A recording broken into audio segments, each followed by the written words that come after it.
The first grade teacher had children that were crying a lot, especially one little girl would cry every day. And I thought, well, we talked about it. We said, well, she'll probably get used to first grade. She just misses her home. And but she would cry. She'd say her stomach hurt. She had a stomach ache. And so uh, by that time, I was not teaching. Um, I had taken the place of a sister who did work with the parents because we saw that the children needed a lot of help. And so it was like social work, though I didn't have any kind of training or degree in that. But she told me, can you take this little child home? And we walked, of course. So as we were walking home, she kept telling me her stomach hurt and she was crying. And I said, that's okay. We're going to go home to mommy and you'll be okay. And then she started throwing up. And I kind of took her off the sidewalk into the grass. And I shouldn't even tell you this, but it was just such an eye opener to me.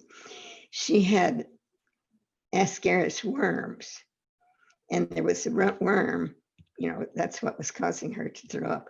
And it was about 8 inches long. And, they can penetrate the intestines. And so there were all kinds of things like that. People needed help.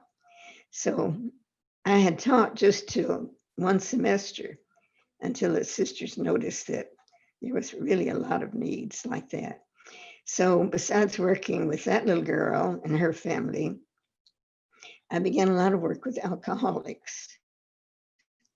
And there was a Black doctor in town, which was unusual. He was Episcopalian and he was well trained and had been trained up north. And I worked with him and he really trained me really to work with alcoholics. And we would get them, he would always say, sister, we have to get them dried out first before we get them into a facility. And we would, and they would get help. And I don't know, I just liked all of that kind of thing. And he would even say, when one lady came back, he said, now, this is something new that we're trying. It was some kind of a medicine, a pill that she would take. And she was supposed to come to the convent every morning to take this pill. And he said, but you have to watch her carefully because she will hide it. She'll put it under her tongue or something. But if she takes it and then she drinks anything, she'll be very sick. She'll be very, very sick, and she'll, it will make her like sick in her stomach. So, there was all kinds of incidents like that.